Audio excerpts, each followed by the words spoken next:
नमस्कार दोस्तों, आप सभी का मेरे YouTube चैनल मायरा वॉइस में हार्दिक स्वागत है। दोस्तों, आज के इस वीडियो में हम आपको बैसाख मास में जलदान की कथा सुनाएंगे। बैसाख मास में प्यासे को पानी पिलाने से हर इच्छा पूरी हो सकती है। हिंदू धर्म ग्रंथों में हर महीने का विशेष महत्व बताया गया है। हिंदू पंचांग का दूसरा महीना बैसाख होता है। ये महीना धार्मिक दृष्टिकोण से बहुत ही खास होता है, क्योंकि इस महीने में कई त्योहार जैसे अक्षय तृतीया, नरसिंह जयंती, गंगा सप्तमी आदि मनाए जाते हैं। इस महीने में भगवान विष्णु की पूजा विशेष रूप से की जाती है। भगवान विष्णु को प्रिय होने के कारण बैसाख को माधव मास भी कहते हैं।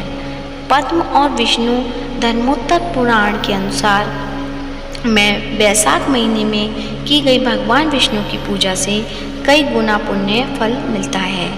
बैसाख मास में सूर्योदय से पहले स्नान करने और जलदान का भी विशेष महत्व होता है।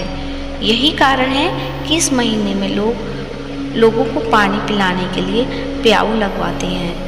मान्यता है इस महीने में प्यासे लोगों को पानी पिलाने से त्रिदेव यानी ब्रह्मा, विष्णु और महेश तीनों की कृपा प्राप्त होती है।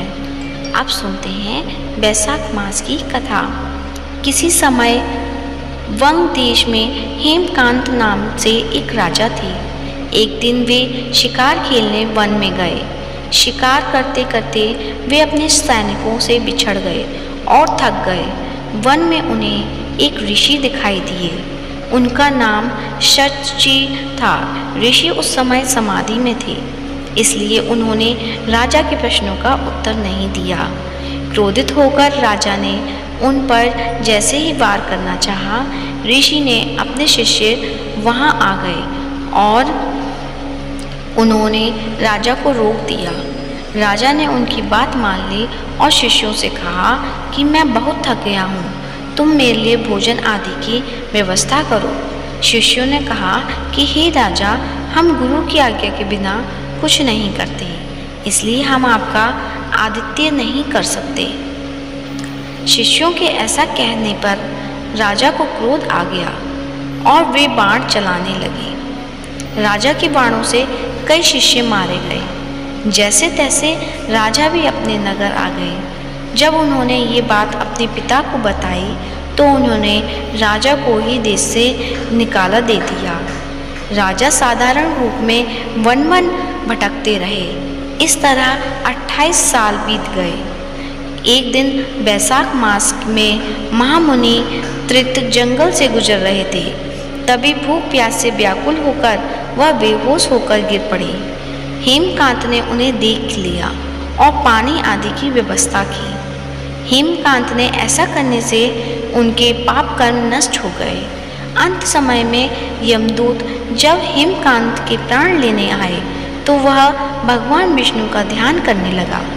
तभी भगवान विष्णु के दूत वहां प्रकट हुए और उन्होंने यमदूतों से कहा कि बैसाख मास में एक मुनि को जल पिलाने और उनके प्राण बचाने से अब हेमकांत निष्पाप हो गया है, इसलिए तुम यहाँ से जाओ।